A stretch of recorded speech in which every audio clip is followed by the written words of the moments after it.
Bonjour à tous, ici Roby pour une nouvelle vidéo.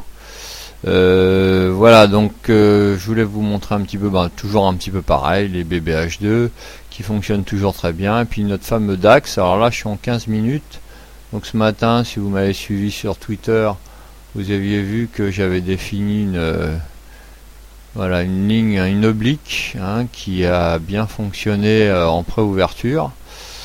Donc voilà, vous voyez, si on le met en 5 minutes, voilà, on va hop, on va se mettre peut-être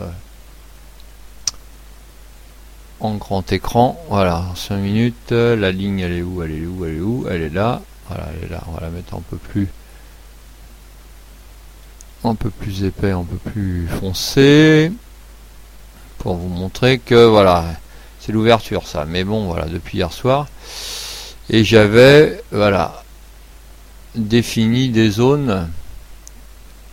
Alors effectivement, attendez, je m'y prends mal, on va recommencer. Je les ai définis en 15 minutes.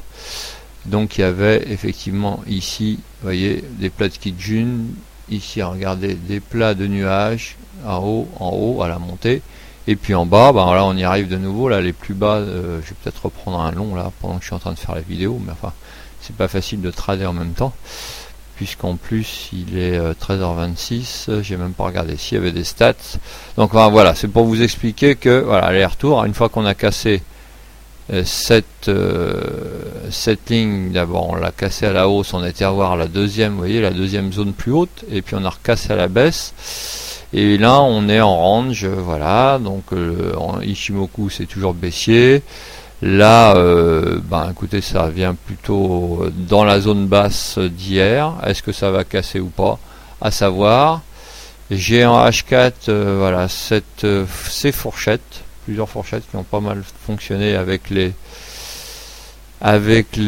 Fibonacci. Donc, vous voyez, moi là, si on descend plus bas, j'aurais une descente un petit peu plus bas, vers 11 700.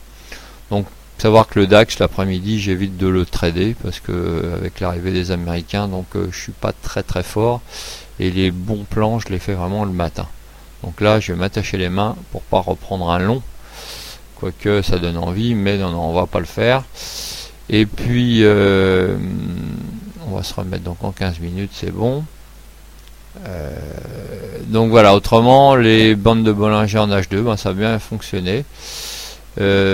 Sur ma paire chouchoute, la CAD JPI, vous voyez, j'ai payé le luxe de faire un petit long. Je voulais voir ce que ça a donné, vous voyez, avec l'ancienne façon en accélération, quand la Shinku 15 minutes a cassé la BBH2, mais je suis rentré un petit peu tard, donc je suis sorti même un petit peu en perte par rapport à la com, mais bon, c'était juste vraiment pour voir.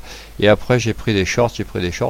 Je suis parti en rendez-vous, mon stop était juste au-dessus de la troisième bande de Bollinger, écart type 3, ce que je fais maintenant. Et puis quand je suis rentré, par bonheur, c'était débouclé.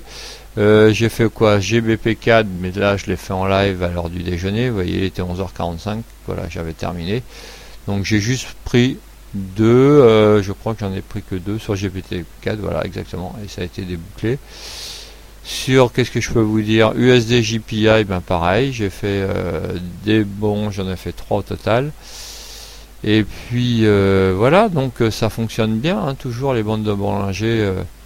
Donc moi j'ai pas d'idée à long terme ou à moyen terme, j'essaye juste le maximum avec la H4, mais bon, vous voyez, on se promène plutôt que les fourchettes, je vois plutôt effectivement les expansions de Fibo qui marchent bien, donc à voir, mais je sais pas trop. Bon, pour l'instant on est plutôt dans une fourchette baissière tant qu'on n'a pas cassé les plus hauts là, 12030 pardon, sur le DAX, et donc en bas plus bas 11 641. Donc voilà, on est dans ce range là, on range pour l'instant.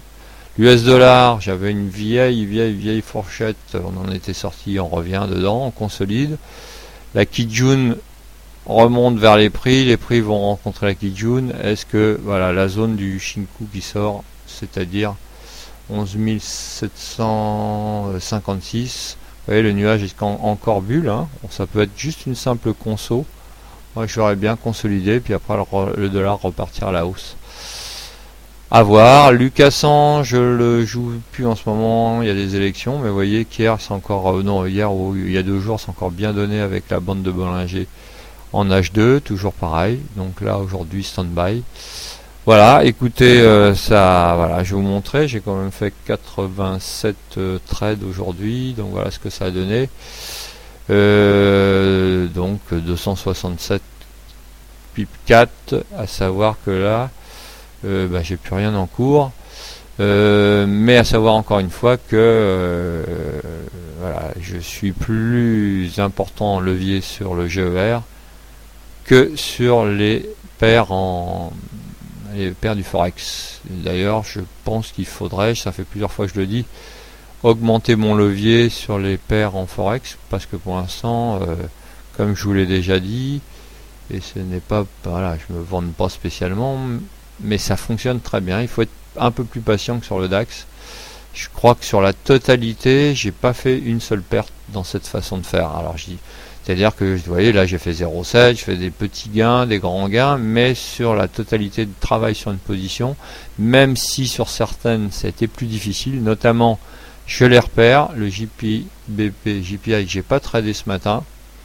Voilà, celui-là, il n'est pas facile parce qu'il est très puissant, mais par contre, évidemment, qui dit très puissant, dit aussi des gains très puissants en élastique sur le retour. Donc, vous voyez, là, j'aurais pu jouer, mais 10h15, j'ai pas osé avant de partir en rendez-vous. Voilà, écoutez, à privilégier, encore une fois, juste pour terminer, je cherche une paire, voilà, où vous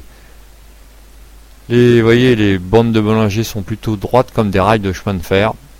Là, vous pourrez rentrer un peu plus tôt. Faites attention quand c'est, je sais plus sur quoi, j'ai vu ça sur l'AUD-JPI, là, je l'ai tradé une fois, puis après j'ai laissé tomber, car c'était vraiment très bulle, et puis voilà, je me disais que voilà, c'est dans toute la montée là. Vous voyez, j'en ai fait une ou deux, mais après j'ai arrêté parce que vraiment, vous voyez, c'est vraiment un truc à se planter.